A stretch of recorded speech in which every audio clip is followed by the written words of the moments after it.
suci. Pagiku cerah, matahari bersinar, ku gendong tas merahku di pundak. Selamat pagi semua, ku nantikan diri. Bismillahirrahmanirrahim. Assalamualaikum warahmatullahi wabarakatuh. Apa kabar anak-anakku semuanya? Ketemu lagi dengan Nisari di video pembelajaran kita. Kali ini kita akan membahas fikih ibadah untuk kelas 4, bab yang kelima, yaitu tentang sholat Jumat bagian yang pertama.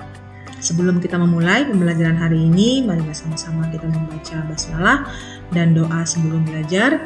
Bismillahirrahmanirrahim. Rabbi zidni ilman warzuqni fahman. Amin amin ya rabbal alamin. Semoga Allah Subhanahu wa taala memberikan keberkahannya untuk kita semua. Baik anak-anakku semuanya, untuk mempersingkat waktu, mari kita mulai. Fikih ibadah kita yang akan kita bahas adalah pengertian sholat Jumat, hukum sholat Jumat, dan syarat wajib sholat Jumat.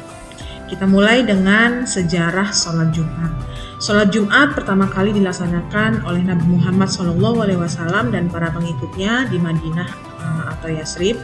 Ketika itu beliau singgah untuk beberapa hari di suatu tempat yang bernama Quba pada saat perjalanan hijrah dari Mekah ke Madinah, tepatnya di kampung Amru bin Auf. Sebelumnya beliau dan para sahabat mendirikan masjid yang diberi nama Masjid Quba. Itulah masjid pertama yang dibangun oleh Nabi Muhammad SAW. Nah, ini adalah sejarah singkat sholat Jumat. Kemudian kita lihat sholat Jumat merupakan hari besar umat Islam karena pada hari itu pelaksanaan sholat Jumat dilakukan oleh seluruh umat Islam di seluruh dunia, terutama bagi kaum laki-laki karena bagi perempuan sholat Jumat tidak diwajibkan untuk melaksanakannya. Karena keagungan hari Jumat, Allah mengabadikan hari ini pada salah satu surah dalam Al-Quran, yaitu surah Jumu'ah. Surah Jumu'ah ini adalah surah ke-62 dalam Al-Quran dan di dalamnya menjelaskan tentang kewajiban sholat Jumat, yaitu yang terdapat pada ayat ke-9. Kita lihat bunyi Quran surah Jumu'ah ayat ke-9, yaitu A'udzubillahi minasyaitonirrajim. Bismillahirrahmanirrahim. Ya ayyuhalladzina amanu iza nudiya lis-salati min yaumil jumu'ah fas'au ila dzikrillahi wa zarul bai' zalikum khairul lakum in kuntum ta'lamun. Yang artinya, wahai orang-orang yang beriman, apabila telah diseru untuk melaksanakan sholat pada hari Jumat, maka segeralah kamu mengingat Allah dan tinggalkanlah jual beli. Yang demikian itu lebih baik bagimu jika kamu mengetahui. Selanjutnya, sholat Jumat itu adalah sholat 2 rakaat setelah khutbah, dilaksanakan secara berjamaah di masjid yang besar.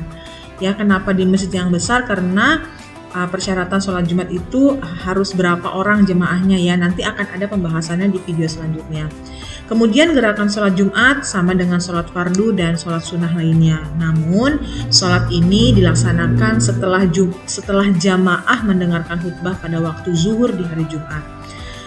Nah, isi khutbah Jumat yaitu berisi tentang seruan untuk meningkatkan ketakwaan, seruan-seruan kebaikan, lalu perintah untuk menjauhi larangan-larangan Allah, dan penjelasan seputar Islam dan perkembangannya.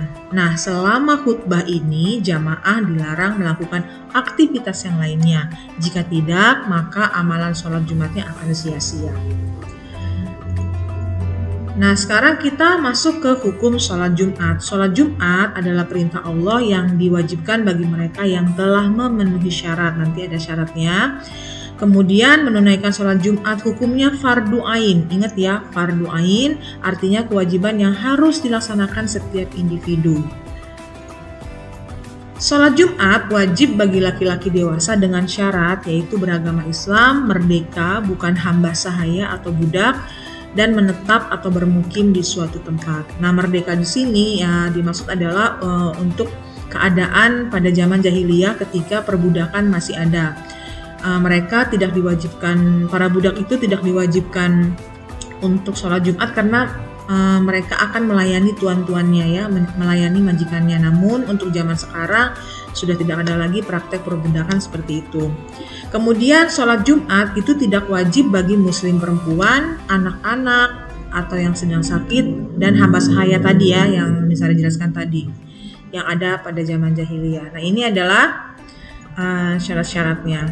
Kemudian umat Islam yang telah melaksanakan sholat Jumat tidak lagi mengerjakan sholat fardu zuhur ya.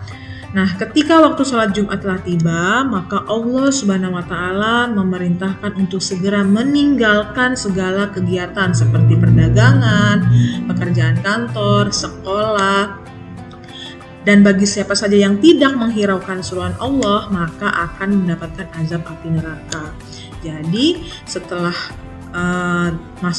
ketika masuk waktu sholat Jumat sudah ditinggalkan semua, yang dagang ditinggal dulu, yang pekerjaan kantor berhenti dulu, bahkan ketika kita sekolah juga sekolahnya istirahat dulu, yang perempuan istirahat, kita yang laki-laki sholat Jumat. Nah seperti itu, harus meninggalkan semua kegiatan.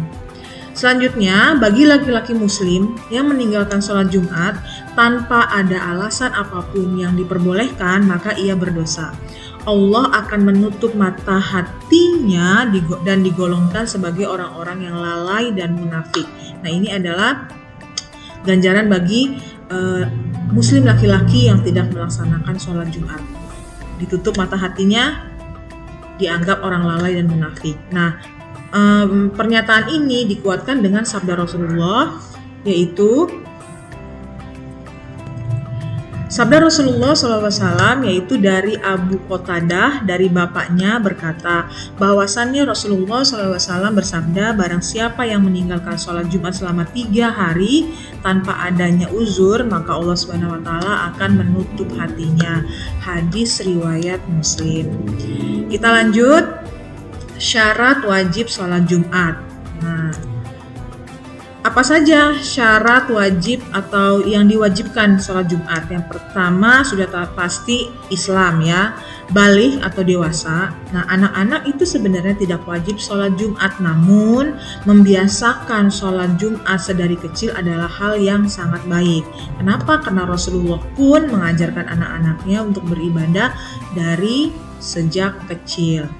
Kemudian selanjutnya adalah berakal, tidak gila, tidak lagi stres ya. Lalu laki-laki, perempuan tidak wajib sholat Jumat, sehat, merdeka ya, tadi yang hamba sahaya tadi, menetap atau mukim. Jadi bagi orang yang dalam perjalanan, mereka tidak wajib sholat Jumat, maksudnya ini perjalanan jauh ya, dan mengganti dengan sholat zuhur. Namun apabila bertemu atau ternyata bertemu dengan masjid yang besar yang melaksanakan sholat Jumat, ya tidak apa-apa melaksanakan sholat Jumat. Kemudian halangan sholat Jumat. Apa saja sih yang bisa menghalangi dan diperbolehkannya kita tidak sholat Jumat? Yang pertama adalah sakit, lalu musafir tadi ya, dalam perjalanan jauh, cuaca yang buruk, dan gangguan yang membahayakan jiwa.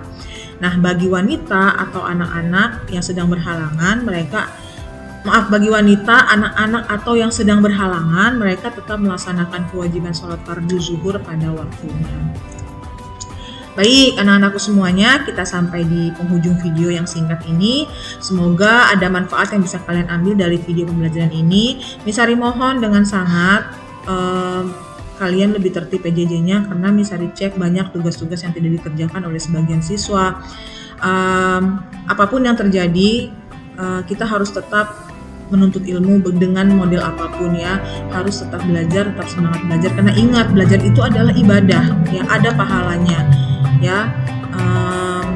Misari tutup dengan hamdalah, alhamdulillahirrahmanirrahim, wabillahi taufiq wal hidayah, wassalamualaikum warahmatullahi wabarakatuh. Sampai jumpa lagi anak-anak, thank you for watching.